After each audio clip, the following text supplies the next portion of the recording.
네, 오늘 말씀을 통해서 하나님이 원하는 현장을 좀 생각해 보길 원합니다.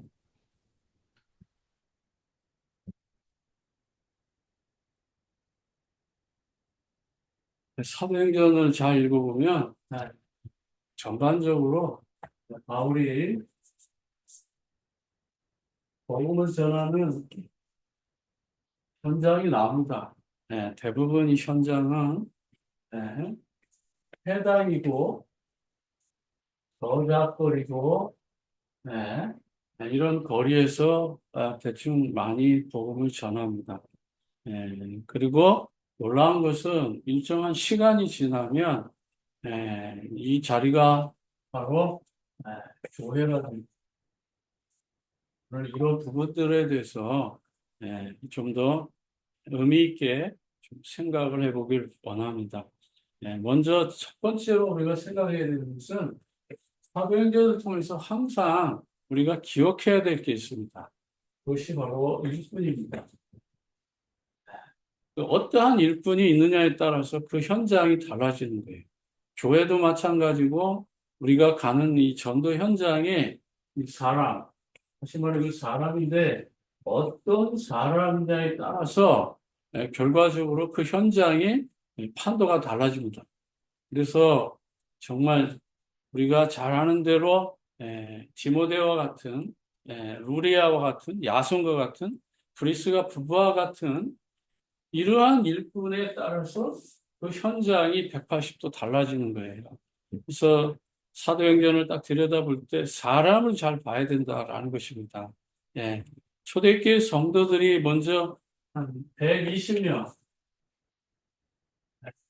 마가의 다락방에 모인 사람들이잖아요.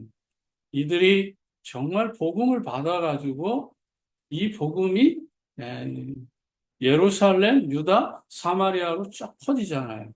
근데 이 중에서도 하나님이 특별히 선택한 사람들이 바로 일꾼들이에요. 네. 그래서 이런 일꾼들이 곳곳에 하나님이 예배하셨기 때문에 이러한 놀라운 일들을 통해서 하나님의 응답이 시작된 것. 두 번째는 반드시 기억해야 되는데 이 현장이 있어요.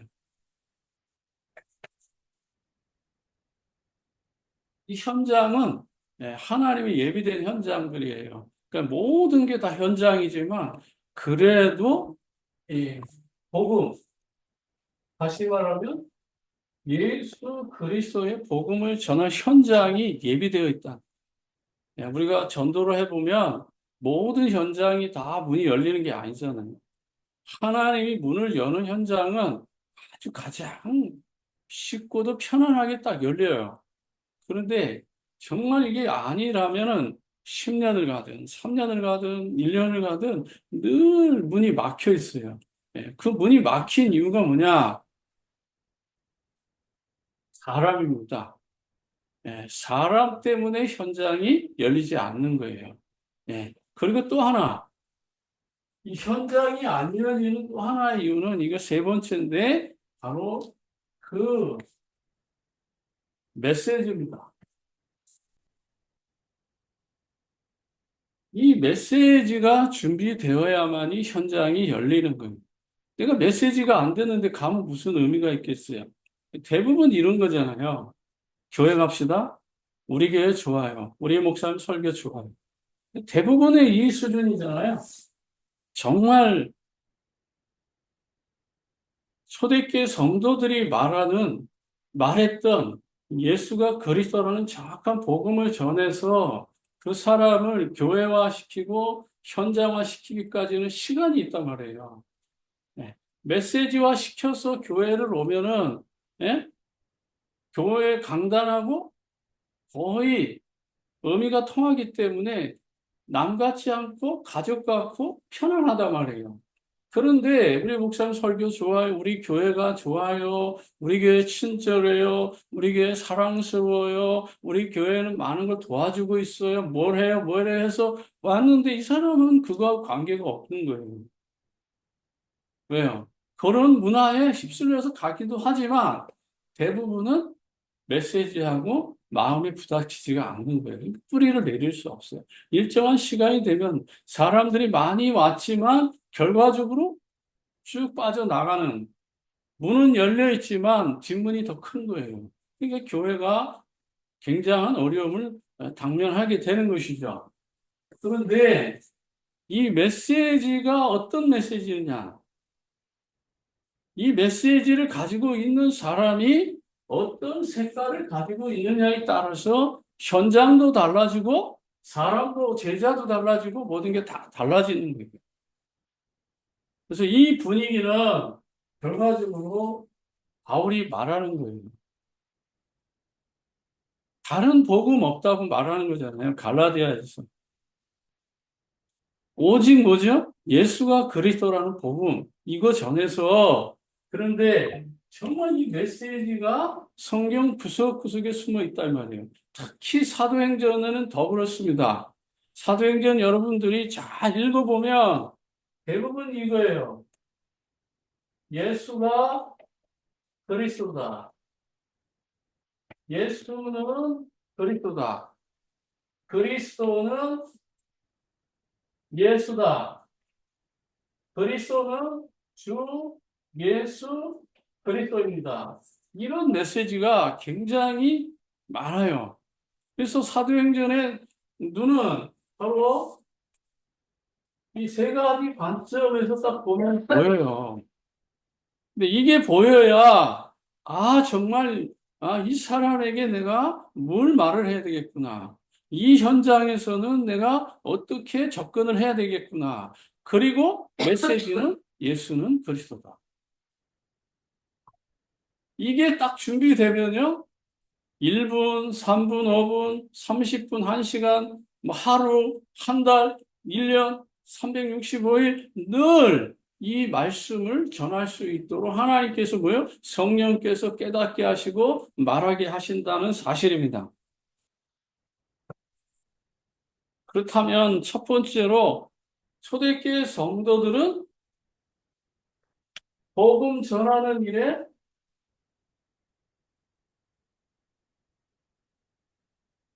생명을 걸었어. 복음을 전하는 일에 생명을 걸었다고요. 다른 거에 집중하지 않았어요. 먼저는 사도행전 2장 36절만 보더라도, 예? 거기에 분명히 말씀하잖아요. 이스라엘아 들으라. 너희가 십자가에 못 박여 죽은 이 예수를 하나님이 주와 그리스도 되게 하셨느니라. 딱 맞잖아요. 그러면서 41절, 47절에 초대교회 성도들은 서로 교제하고 떡을 뗐어요. 성전에 있든지 집에 있든지 떡을 떼고 교제했어요. 그런데 그 앞에 구절이 더 중요합니다. 사도행전 2장 41절 앞 구절에 보면 뭐라고 되어 있습니까? 사도의 가르침을 받아라고 말합니다. 예? 서로 교제하며 떡을 떼며 오로지 기도하기에 힘쓰니라. 예, 이게 굉장히 중요한 거예요. 그러면서 이들이 뭘 전했어요?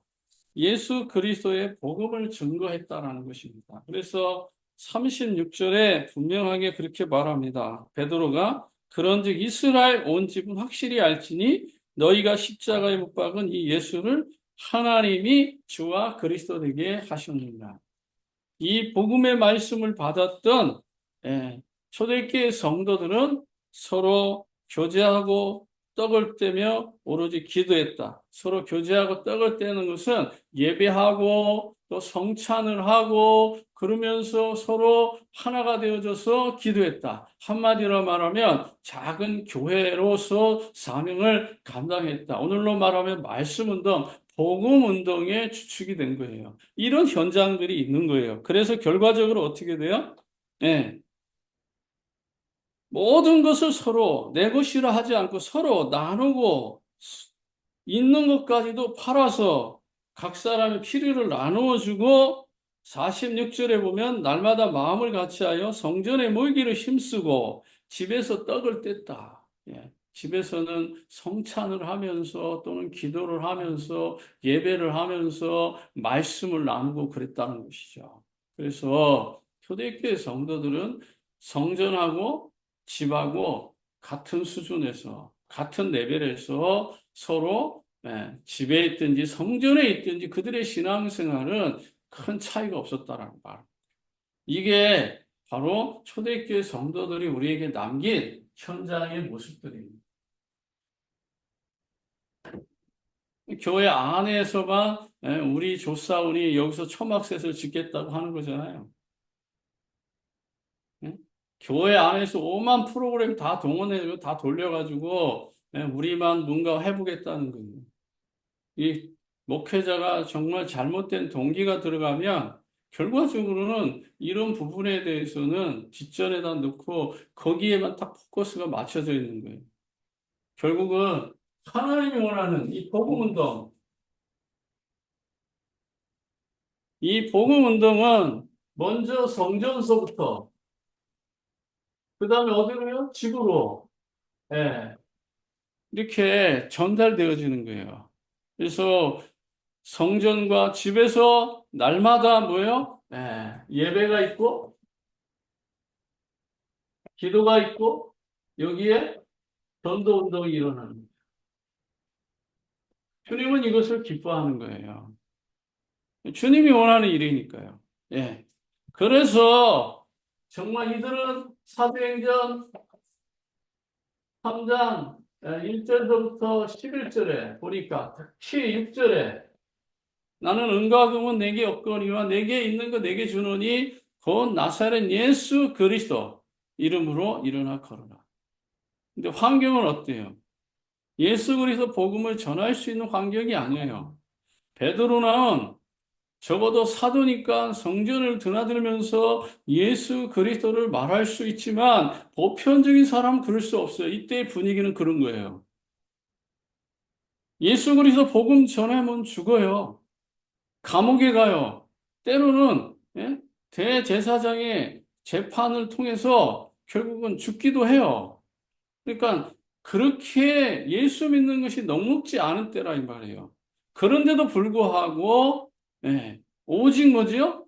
로마의 황제만 큐리오스 그만 주라고 고백해야 돼. 그만이 최고라고 고백해야 되는 그런 사회적 정치적 분위기 속에서 이 그리스도인들이 예수 그리스도를 믿는다는 것은 뭐죠?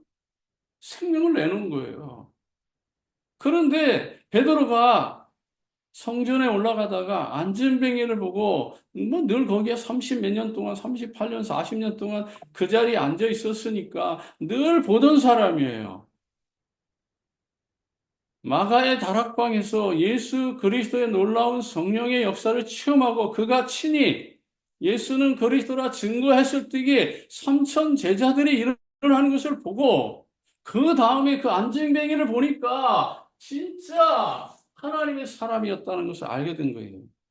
그러니까 그 안진뱅이 현장에서 뭘 전했어요? 다른 말 한 거 아니에요. 교회 부흥하자, 이런 프로그램 좋다, 저런 프로그램 좋다 하는 게 아니라 나는 은과 금은 없다. 네가 가장 좋아하는 거, 네가 가장 필요한 거, 은과 금은 없지만 내게 있는 거 내게 주노니 곧 나사렛 예수 그리스도 이름으로 일어나 걸으라. 근본을 딱 해결해 버리잖아요.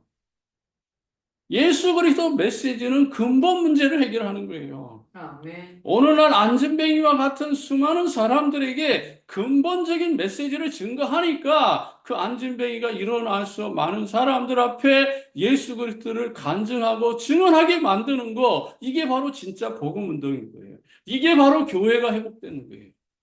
보이는 교회와 보이지 않는 교회 속에서 우리가 갈등하는데 진짜 한 생명이 살아나는 거, 하나님의 교회가 회복되는 거예요. 그래서 천하보다 더 귀한 영혼이라는 것이고,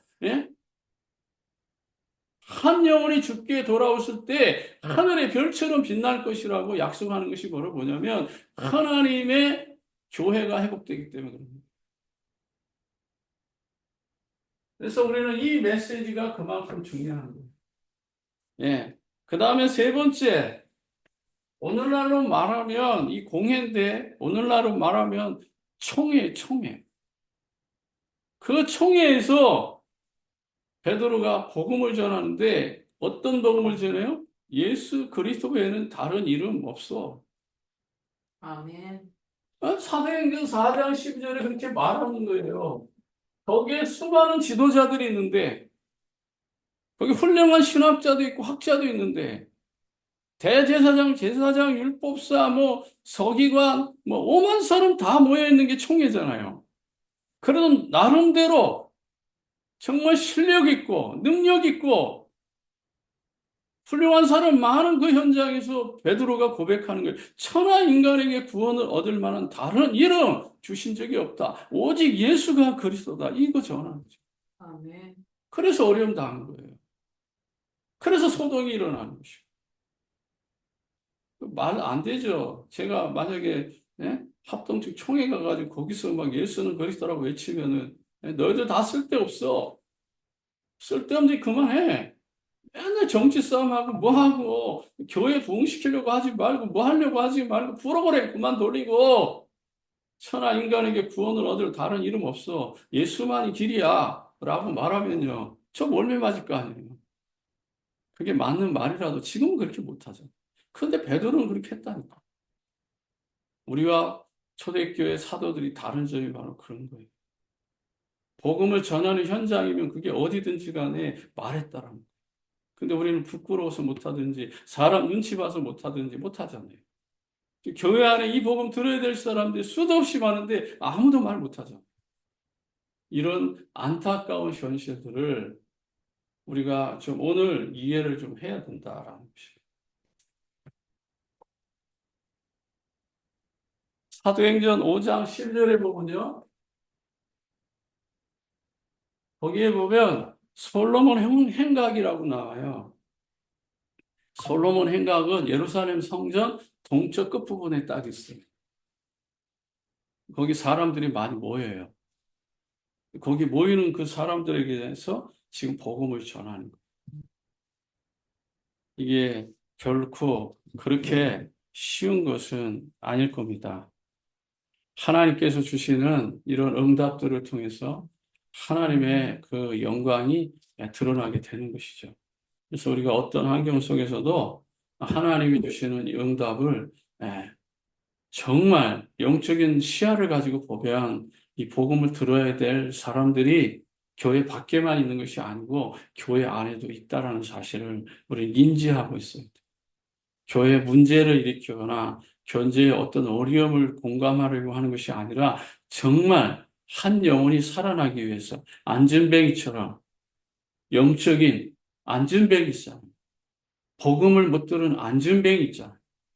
이런 사람들에게 정확한 복음을 전달해 주는 것이 바로 우리의 책임이다라는 것입니다. 하나님의 나라가 이 땅에 회복되는 데 있어서 복음밖에는 없잖아요. 예. 그래서 솔로몬 행각에서도 예수 그리스도 복음을 증거했다라는 것들을 우리는 사도행전을 통해서 우리는 확인되는 것입니다. 그래서 어떤 환경에도 우리가 속지 말고 정말 이 복음이 필요한 곳곳을 정말 영적인 눈을 가지고 들여다보길 원합니다. 네. 또 사도행전 6장 8절서부터 15절에 순교 전입니다. 7장에서 이제 스데반 집사님 순교하는데 순교 전에 뭐 전했어요? 성령 충만해서 예수 그리스도 복음 전하죠. 간단하게 얘기하지만 여러분들이 얼마든지 충분하게 이 영적 의미를 부여받아서 가슴에 천명소명 사명을 회복하시길 바랍니다. 예. 그래서 7장에는 결국은 집사님께서 순교하는 거예요. 순교하면서 주의 이름을 높이는 것이죠. 그러면서 사도행전 8장 4절과 8절에 이제 빌립이 이 복음의 충격을 받고 그 누구도 가지 않는 그 사마리아 땅에 들어가서 예수 그리스도 복음을 전하잖아요. 그게 사도행전 8장의 말씀입니다. 사도행전 8장에서 정말 4절에 보면 그 터진 사람 두루다니 복음의 말씀을 전할 때 빌립이 사마리아 성에 내려가 그리스도를 백성에게 전파하니. 예. 그리스도를 백성에게 전파할 때에 증거가 일어나잖아요. 귀신이 떠나가고 중풍병자가 고쳐지고 그러면서 그 성에 큰 기쁨이 있더라라고 하잖아요. 그런데 놀라운 것은 또 성령께서 또 광야에 나가서 광야로 이끌어가서 복음을 전하잖아요. 사도행전 8장 26절, 28절 사이에 보면 에디오피아 내시에게 복음 전하잖아요. 마차에서 이사야 53장의 글을 읽고 있을 때에 빌립이 다가와서 그게 무슨 뜻인지 물어보잖아요. 근데 모른다고 말하잖아요. 그래서 빌립이 그걸 풀어주잖아요. 그런데 놀라운 거 아세요? 이 가사로 가는 길이라고 했잖아요. 사마리아는 북쪽으로, 예루살렘에서 북쪽으로 한 7, 80km고, 가사는 예루살렘에서 남쪽으로 7, 80km예요. 지도상에 그렇게 돼 있어요. 그러면 뭐 축지법을 써서 왔다 갔다 했다 이 말인 거예요. 그 거리가 2, 3일 거리잖아요. 음. 그러니까 하나님은 그런 초월적인 역사를 통해서라도 복음을 전하게 하시는 거예요. 복음 전하는 일에 우리의 기준과 상식과 수준이 통하지 않아요. 그런 먼 거리를 오고 가면서 빌립에게 새 힘을 공급해서 성령의 능력에 힘을 주셔서 복음 전할 수 있도록 하신다니까요. 아멘. 그런데 더 놀라운 건 뭐죠? 예루살렘과 에디오피아의 거리가 얼마나 돼요? 1500km예요.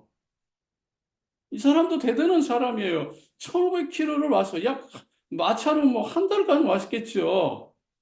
뭐 15일 정도 걸린다고 하는데 뭐 이것저것 하고 나면 뭐 한 달 걸리는 거리 아니겠어요? 그렇게 예루살렘까지 와서 하나님의 말씀을 듣고 예배를 드리고 돌아가는데 가장 중요한 게 뭐죠? 예수 그리스도 복음을 모르잖아요.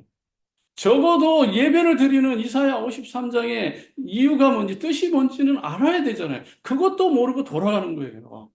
1500km를 달려와서 예배 드리고 돌아가는데 나띵인 거예요.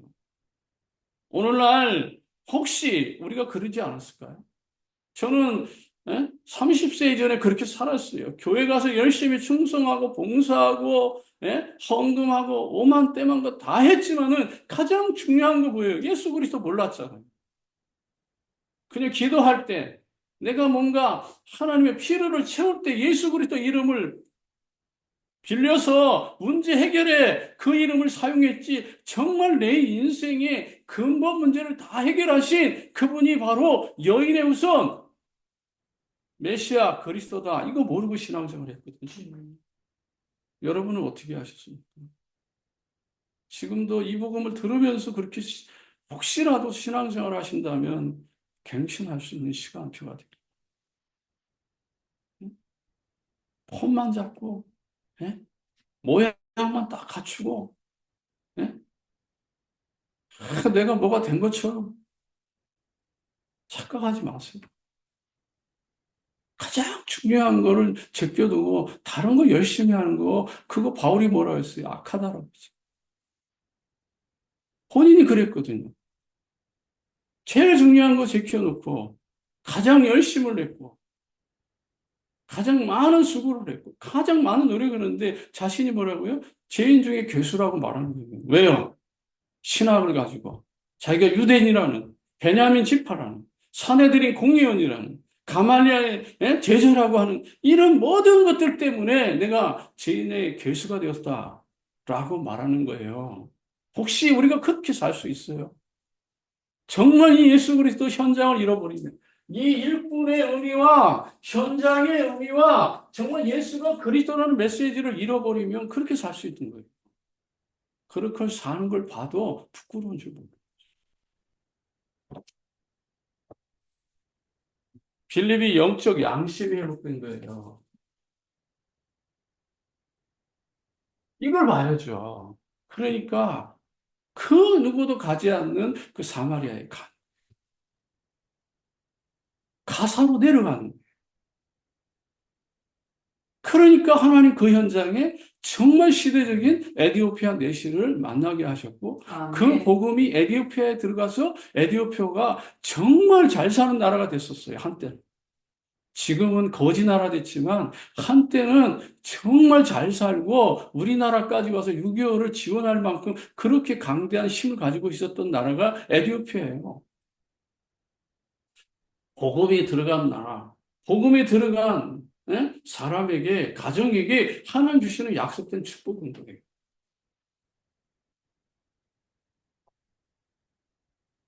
그래서 사도행전 9장에 보면 하나님께서 바울을 통해서 어디서요? 이게 본격적으로 해당해서 복음이 증거되잖아요. 조금 이따가 다시 얘기하겠지만 한번 생각해 보세요. 아니, 성경 잘 보시라니까요. 해당에서 복음 전하고요. 그 다음에 얼마 지나서 그 해당 옆에 뭐가 생겨요? 교회가 생겨요. 이해가 안 되죠. 한국 목사들은 그런 부분에서 잘 얘기 안 해요. 왜요? 울타리가 있기 때문에. 내 교회라는 소유 개념이 있기 때문에. 근데 잘 보세요, 미국 교회들이요. 지나가다가 이렇게 도시나 이 기업에 보면 여기도 하나 있고 저기도 하나 있고 저기도 하나 있고 어떤 때는 막 일곱 여덟 개가 쫙 있잖아요, 양쪽으로. 그런데 미국 교회 성도들이나 미국 교회 목사들은 그런 것 때문에 갈등 안 하거든요. 근데 한국 교회는 그렇게 되면요 분명히 문제 일어나요. 영적인 어떤 도덕적인 상도가 있긴 있지만 그러나 그게 중요한 게 아니라니까요. 더 중요한 게 뭐죠? 많은 사람들에게 예수가 그리스도라는 이 복음이 증거되어지는 것이 가장 중요한 거예요. 아멘. 복음 전하는 거에 포커스를 맞춰야 되는데 교회 부흥에 포커스를 맞추다 보니까 갈등하죠. 이해가 안 되죠. 이 두 번째로 한번 넘어가 볼게요. 초대교회 성도들이 복음 전하는 현장이 어디예요? 대부분 해당이 해당. 이상하죠? 오늘날 이 해당의 의미를 많이 찾으셔야 돼요. 교회도 포함되어 있지만 더 중요한 건 뭐죠? 복음이 필요한 저 대학, 관공서, 기업, 초중고 대학 모든 현장이 다 해당이에요. 그런데 그 해당도 해당이지만 더 중요한 해당이 어디예요? 교회예요, 교회. 특히 이민교회. 진짜 신앙생활 하는 사람들은 20% 미만이에요. 80%는 대부분 불신자와 같은 수준이에요. 이건 제가 말한 거 아니에요. 제가 전에 이 동남부 노예에 있을 때 노예 어르신 목사님들이 저에게 지도해 주신 말씀이에요. 진짜는 20% 미만이라. 그분들은 10% 미만이라고 그랬어요. 11조만 제대로 하는 신앙생활만 있다면 그 교회는 건강한 교회라고 그랬어요. 90%는 나그네라고 그랬어요. 나그네. 다시 말하면 교회에 정보 얻으러 오고 교회에 외로움 달래려 오고 향수병이 있거나 사람이 그리웠거나 직업적 사업적 어떤 인간관계에 그런 코니아를 하기 위해서 오는 것이지 실제는 예수 안 믿는다고 그랬어요. 분위기 따라가는 것이죠. 이게 바로 이민교의 현상이에요. 그런데 바울은 있잖아요. 잘 보세요. 사도행전 9장에 즉시로 어디로 가요? 회당으로 갔잖아요. 9장 20절에. 거기서 뭐 얘기했어요? 예수 그리스도 말하잖아요. 예? 하나님의 아들을 전파했다는 예수를 전파한 거죠. 그리스도를 전파했잖아요. 또 13장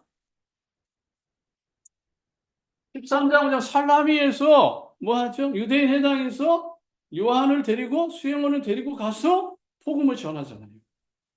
또 사도행전 13장 비시디 안디옥에서 거기서도 마찬가지로 예수 그리스도 복음을 전하잖아요. 그 해당이거든요. 예, 예.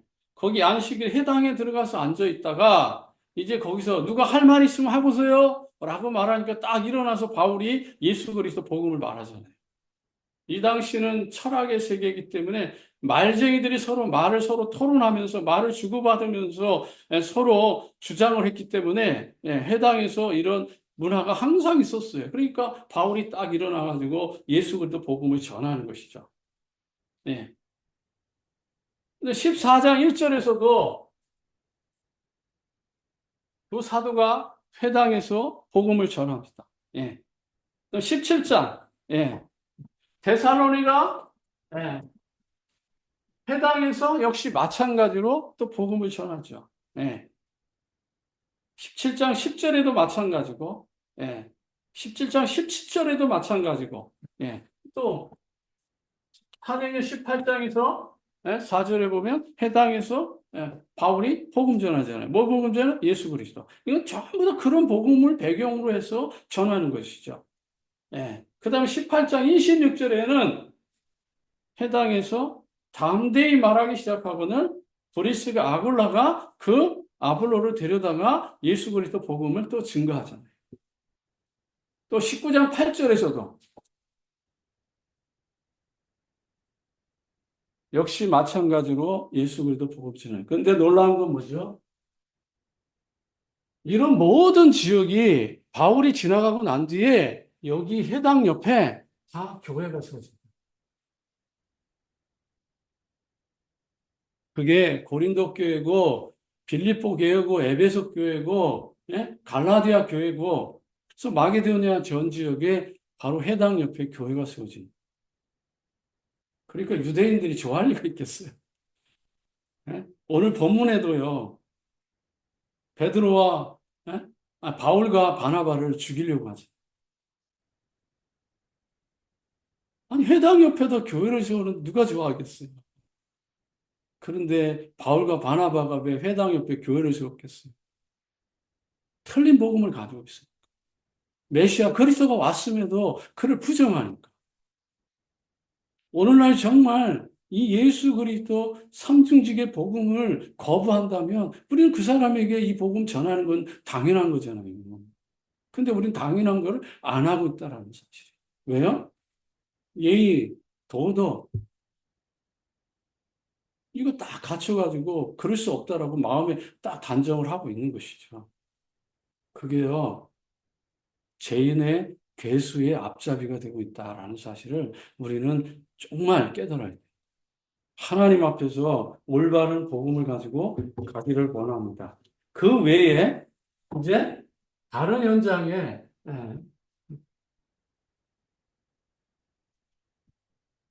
예외가 있어요. 예외가. 바로 저작. 다시 말하면 시장이죠. 네. 그 다음에 어떤 관공서. 이런 데서 복음 전하는 게 거기 보면은 사도행전 16장 14절 16절에 기도처를 찾다가 이런 거죠. 또 감옥에서 25장 34절에서 이렇게 하나님께 두란노 서원에서 이렇게 하나님께서는 여러 현장들을 예배해 놓고 이곳에서 복음을 전하게 했다라는 사실입니다. 다음 세 번째 마지막으로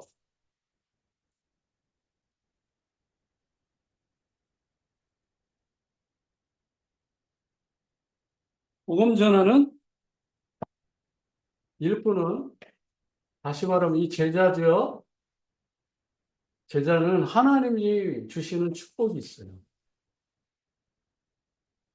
이거는 노력하는 것이 아니라 하나님이 주신 선물이에요. 하나님의 선물을 받고 사는 거예요. 우리가 노력해서도 어느 정도의 축복을 얻지만 그러나 하나님이 주시는 축복은 따로 있어요. 이걸 우리는 기억하셔야 돼요. 그래서 사도행전 8장 1절과 4절에 브리스가 부부 보세요. 그들의 수준을 넘어서서 하나님 복 주시잖아요. 바울을 브리스가 부부를 만나는 것이죠. 회당에 들어가서 혹시 제가 이런 일을 하는데 하나님 도움을 주세요 하면 그 회당에서 막 이렇게 직업을 연결시켜 주기도 해요. 그 회당은 정보를 얻는 곳이기도 하고 비즈니스를 하는 곳이기도 하고 어느 날 시나고그가 그런 거잖아요. 유대인의 회당이 바로 옛날에도 그랬어요. 좋은 역할을 해요. 좋은 기능을 해요, 해당이. 그런데 진짜 중요한 건 그 해당에서 뭐가 전해져야 돼요? 예수 그리스도 복음이 전해져야 되는 거예요. 그것만 빼놓고 하니까 바울이 해당에 가서 예수 그리스도 복음 전합니다. 결국은요, 이제 이 브리스가 집이 어떻게 돼요? 고린도전서 16장 19절. 해당에 가서 복음을 전하고 브리스가 집이 뭐요? 그 집에 뭐죠? 교회 그러잖아요. 여러분 잠만 자는 집 아무 의미 없어요. 브리스길라와 그 집에 있는 교회에게 문안하노라. 바울이 그렇게 편지 쓰잖아요. 그러니까 해당 중심으로 뭐가 세워졌다? 교회가 세워져요. 그래서 나중에 이런 교회들이 계시록에 보면 7교회가 나타나잖아요. 이것이 전부 다 이런 배경에서 세워지는 거예요. 그 다음에 골로새서 4장 15절에 룸바와 그 집에 있는 교회에게 문안한다. 예, 하나님께서 이렇게 교회들이 세워놓습니다. 또 로마서 6장 23절에 가요, 나와 온 교회를 돌보는 가요에 대해서도 나오잖아요. 이게 16장 23절 같은데 이게 한번 확인해 봐야 되겠어요. 16장 23절이 아니고 6장 23절은 그 가요가 나올 수가 없어요. 16장 23절에 로마서. 그래서 하나님이 분명히 나와 온 교회를 돌보는 가요. 이런 가요가 결국은 하나님의 삶을 일어나는 것이죠. 그래서 요한 3서 1장에도 보면 1장 1절서부터 6절에 보면 가요와 그 집에 하나님의 교회들이 회복되는 것을 우리는 알 수가 있는 겁니다. 자, 그러면 저와 여러분들이 오늘 말씀으로 우리가 좀 정리를 하기 원합니다. 결론적으로 저와 여러분이 오늘 말씀을 통해서 로마에 하나님 주시는 것이 뭐죠? 빌레몬서에 보면 아키포의 집에 있는 교회.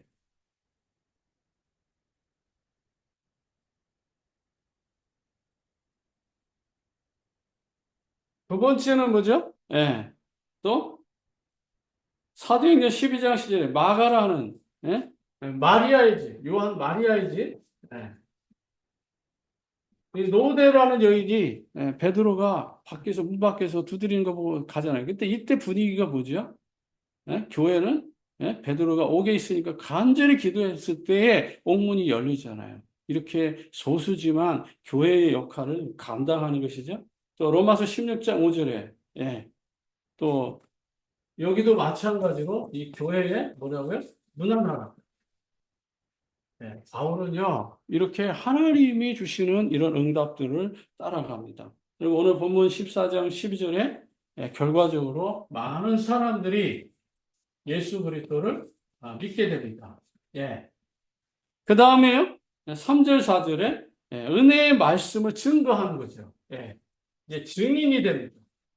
예수 그리스도에 대해서 온전한 증인이 되는 것이죠. 그 다음에 5절과 6절에 위험 속에서 끝까지 죽음의 위협을 알고 도망가면서까지도 바로 바울은 복음을 전합니다. 놀랍지 않아요? 예수 그리스도의 복음을 전하는 이 바울의 정말 중요한 이 현장들 하나님께서 다 준비하셨습니다. 이러한 응답들이 여러분 가정에, 여러분 현장에 회복되어져서 정말 다른 거 보지 마시고 내가 정말 하나님의 일꾼이 맞는가? 하나님 나에게 주신 현장은 어디인가? 그리고 내가 전할 메시지는 무엇인지 여러분 스스로 정립하셔서 하나님 앞에 믿음으로 사시기를 주 예수 이름으로 축복합니다. 기도하겠습니다. 하나님 아버지 은혜와 사랑을 감사합니다. 오늘 이 주신 이 말씀이 단순히 지나가는 말씀이 아니라 영원한 언약이 되게 하시고 우리 현장에 잃어버린 영혼들, 현장들을 회복하는 중요한 응답의 시간표가 되게 하옵소서. 이제는 우리 구주 예수 그리스도의 은혜와 하늘아버지 지가신 사랑하심과 성령의 내주 인도 역사 교통 충만하심이 하나님 우리에게 예비된 현장을 바라보며 믿음으로 서기를 다짐하는 하나님의 백성들 머리머리 위에 그 생업 위에 이제로부터 영원토록 항상 함께 계실지어다. 아멘.